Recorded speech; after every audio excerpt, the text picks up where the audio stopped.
Hi there, it's Lindsay here. Today I'm going to show you how I make my zucchini bread. This recipe is really versatile and there's a lot of things that you can change or really make this one your own. As always, I'll make sure that I have a written copy of this recipe down in the description box for you. But I'm going to start by gathering up all of my ingredients. We're just going to need some flour, salt, baking powder, baking soda, cinnamon, of course our zucchini, and some eggs and butter, sugar, and vanilla.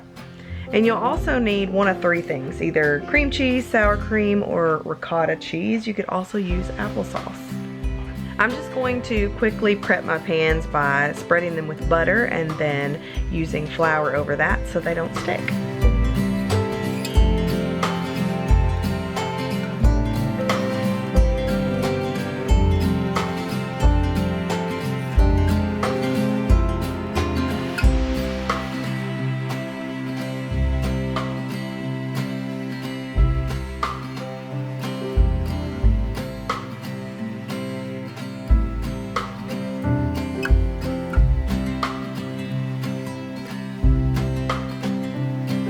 Now I'm just going to mix up my dry ingredients first. I've got 3 cups of flour, a teaspoon of salt, a teaspoon of baking soda, as well as a teaspoon of baking powder.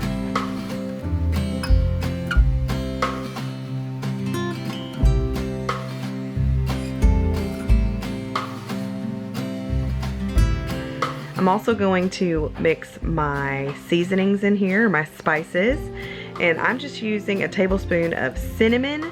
I also add in a pinch of clove and a pinch of nutmeg, but those are definitely optional. I just like the way that they taste in zucchini bread, so that's what I stick in there. We're just gonna give that a good stir and then get started on our wet ingredients.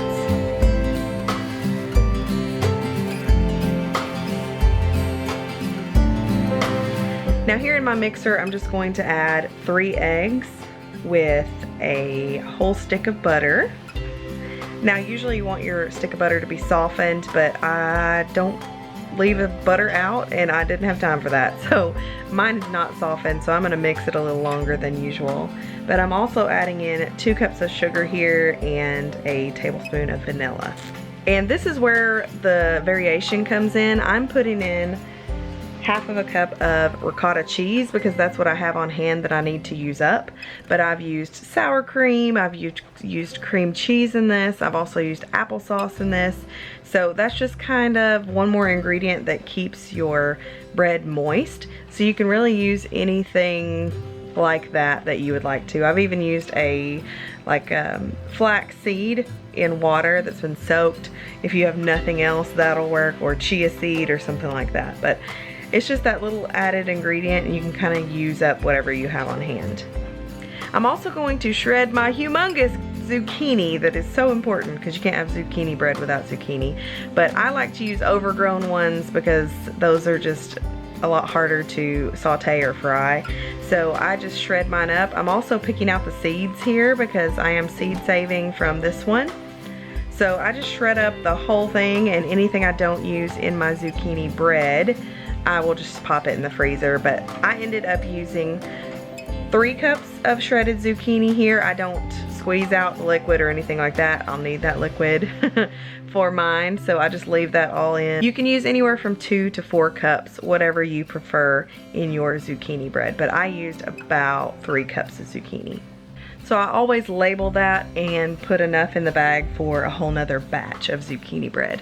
This recipe makes 2 loaves of zucchini bread, or even 24 zucchini muffins if you want to do that. You can always freeze what's left over. It freezes really, really well. Just doing a little cleanup here before I start to add the dry ingredients to the wet ingredients. And I just add it in a couple batches here and just mix it up until it's thoroughly mixed. But now I'm just gonna fold in my zucchini shreds, and it was a little bit more stiff. That's why I don't try to wring out any moisture or anything, because I like that in my zucchini bread. I need it because my batter is a little bit more thick.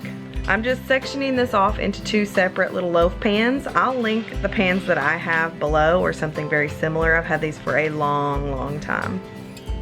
I have my oven set to 350 for 1 hour. I always check them after 45 minutes. This particular batch only took about 50 minutes, but you'll know that they're done when a little knife or fork comes out clean in the middle.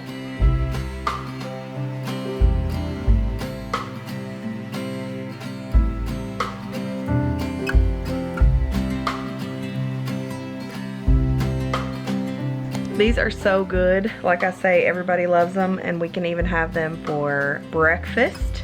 It's a good breakfast for us. But if you are going to freeze them, I like to prep them for the freezer while they're still hot. So while they're still warm, I will wrap them in 2 layers of plastic wrap, and then I'll pop them directly into the freezer. This holds in the moisture.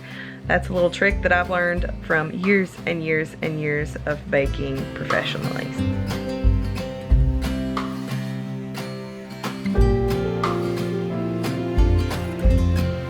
Best served warm with some butter melted onto it. It is the best. If you're going to make these into muffins, you can also freeze those. So keep that in mind if you need like quick breakfast for back to school or just quick breakfast to have on hand. Those are great to keep in the freezer. And I'm sure that they'll keep for 3 to 6 months, but mine never lasts that long. So I'm not really sure how long they'll keep, but I guess you can just test that out and see for yourself. But I do freeze my zucchini shreds so I can have this in the middle of winter if we want to do that. There are so many variations that you can do to this zucchini bread. You can mix in blueberries, you can put cocoa powder in it and make it a chocolate zucchini bread. You can add nuts or cranberries or white chocolate chips.